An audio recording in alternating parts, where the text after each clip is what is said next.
excuse me, on the left over here, we have individuals who are religious fundamentalists, religious fanatics. And this is the expression, RT-PCR, real-time PCR expression of the VMAT2 gene. Over here, we have individuals.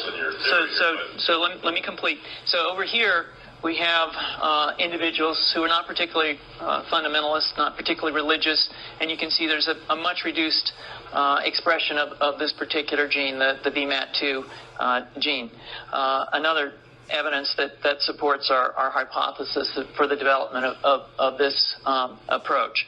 What you're suggesting here is by spreading this virus, we're going to eliminate individuals from donning on a bomb vest and going into a market and blowing up the market. So our hypothesis is that these are fanatical people, that they have overexpression of the VMAT2 gene, and that by vaccinating them against this, we'll eliminate this behavior.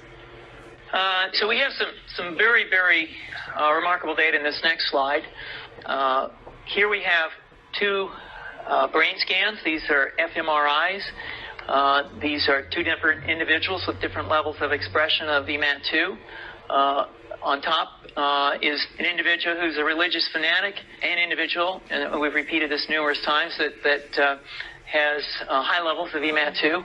Now, this individual down here who had low levels of the VMAT2 gene, this individual would self-describe as not particularly religious.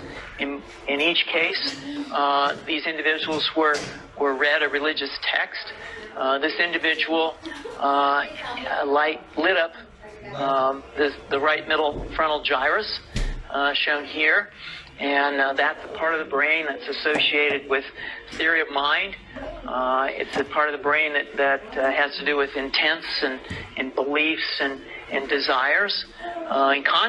In marked contrast, here's an individual who would not particularly self-describe as religious, and when they're read a religious text, what you see is that this part of the brain called the anterior insula lights up. This is a part of the brain that's associated with disgust or displeasure on hearing something. So you're suggesting I take a CT scan with me when I'm evaluating people to determine whether I put a bullet in their head? So the data that I'm presenting here supports the concept that we're proposing, and I think that we would not propose to do CT scans or fMRIs on individuals out in the hinterlands of Afghanistan. The virus would immunize against this VMAT2 gene, and that would have the effect that you see here, which is it's essentially to turn a fanatic into a normal person. And we think that will have major effects in the Middle East. No, you suggest this is going to be the virus.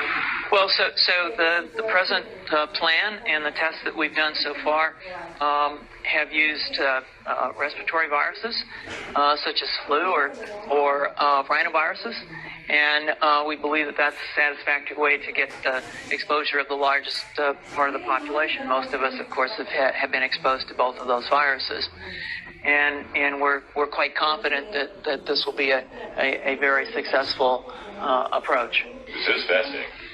What's the name of this proposal?